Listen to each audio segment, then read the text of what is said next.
have a very, very strong belief that everyone that comes into our life, everyone, from the stranger sitting next to us on the bus, to the person driving next to us on the freeway, to our children, our husbands and wives and parents and all of that, they all come to us as teachers.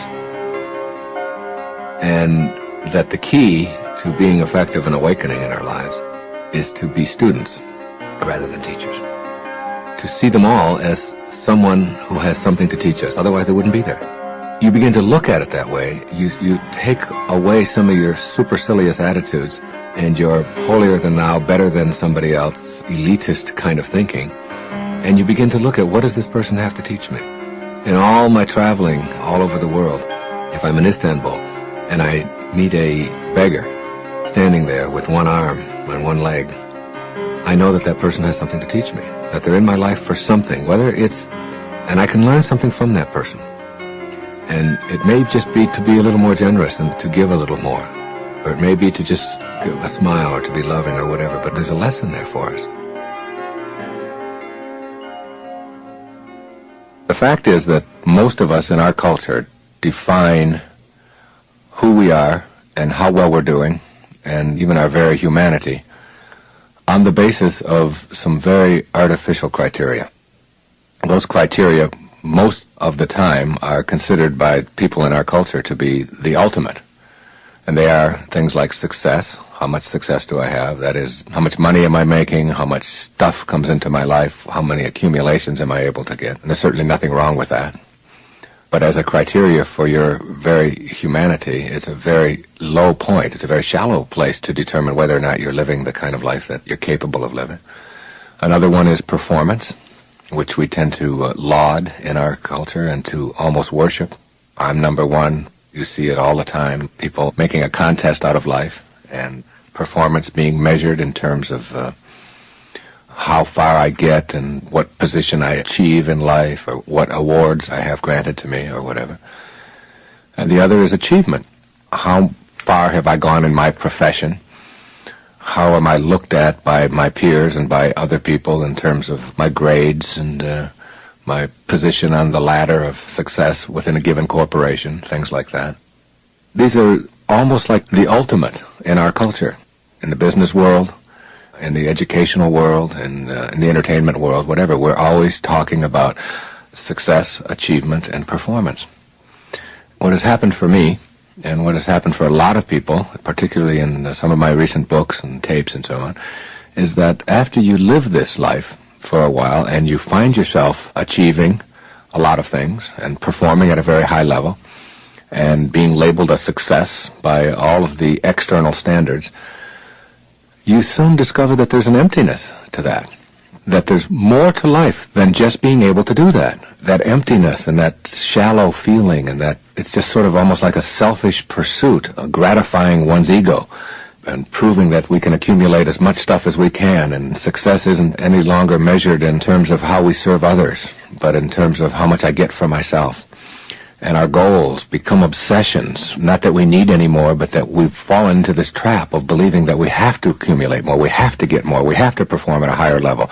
If we win the championship, that's great, but how about doing it 2 times in a row? Nobody's ever done that before. And if we do it twice in a row, well, now we've got to do it 3 times in a row. And now we have to do it by shutting out our opponents completely. They can never get a point. And we are constantly looking outside of ourselves for these kinds of almost artificial ways of defining ourselves as human beings. And when you get trapped into that, you find that there's a lack of a sense of fulfillment. And what I want to talk about and make happen in this program is to have people ask the question, what would it be like to live your life as a work of art? A work of art that's in progress. That is, your life becomes a masterpiece that is unfolding in every moment of your life. Instead of looking at it in terms of how much can I get or how far can I go, begin to see that, all right, yes, I am capable of lots and lots of wonderful things, and I have accumulated a lot of things, and I've achieved at a very high level, and I'm performing very well, but I want to take a different perspective on what my life is. And I want to begin to see my life as this fabulous work of art that I can shape it and shade it and mold it into whatever it is that I think would be the absolute ideal for my contribution while I'm here on this planet, for the actual unfolding of my humanity. And if you were to ask anybody, what is it that you would really like to have said about yourself, whose life would you look at and say, this is what I would like to have been said about me? Or this is the masterpiece that I would like my life to be. Would it be about how much stuff did I get? Or how big was my bank account? Or how fast did I run? Or how quickly did I get there? Or who did I beat in the process? For some, it might be, and that might be very satisfying. But on a much higher level than that, the answer to that question, for me, is in looking at the lives of people like Christ, who was perhaps the most influential person ever to live on our planet, ever to be on our planet. Muhammad, Buddha, spiritual masters who were leaving a message about the power of the human mind. More recently in our times, people like Gandhi, who was able to turn around the whole fate of a nation that had been subservient to an empire, the British Empire, all through a nonviolence and all through debilitating or destructive, and to literally put them on a course of running their own lives, all through simplicity and all through a sense of beauty and appreciation. Or Mother Teresa, who labors in the streets of Calcutta, just serving and just giving, and knows what she is for, and knows that she's not against anything. You see, the irony, there's a real irony in all of this, and I'm not here to put down, in any sense of the word, success and performance and achievement. I'm a person who has a lot of all of those things in my life. But I've found that those are the kinds of things that begin to matter less and less, and they show up more and more in your life when you find yourself getting more tuned in to something much beyond all of that. It's like a knowingness. It's like creating a sense of what I'm here for, how I'm going to live this life that I have, and doing it in the service of others, maintaining a sense of spirituality about yourself, maintaining a sense of compassion and caring and love and decency for everyone you meet, treating conflict and difficulties that come your way not as something for which you have to win or to master, but in fact as opportunities to see how you can transcend these things and not to have to use hatred and anger and bitterness and beating somebody else down in order to get to this higher place. It's very much a place of peace, and it doesn't mean like abdicating your role in life. It doesn't mean that you can no longer be an architect or that you can't be a salesman or whatever it is that you choose to do for a living.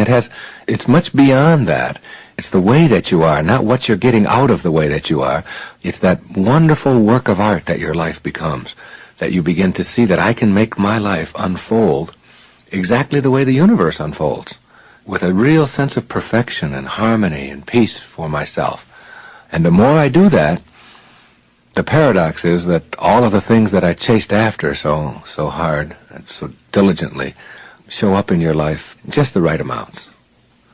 It's an attitude of knowing, of surrendering, not to anyone, but surrendering from the things that most of us are pursuing all of our lives, where we get on that stress-filled, fast pace. I have to achieve, I have to perform, I have to succeed, I have to become number one, I have to beat everybody else in order to self. You begin to develop an inner sense of harmony, that those kinds of things are very low-level determiners of what kind of a human being you're going to be.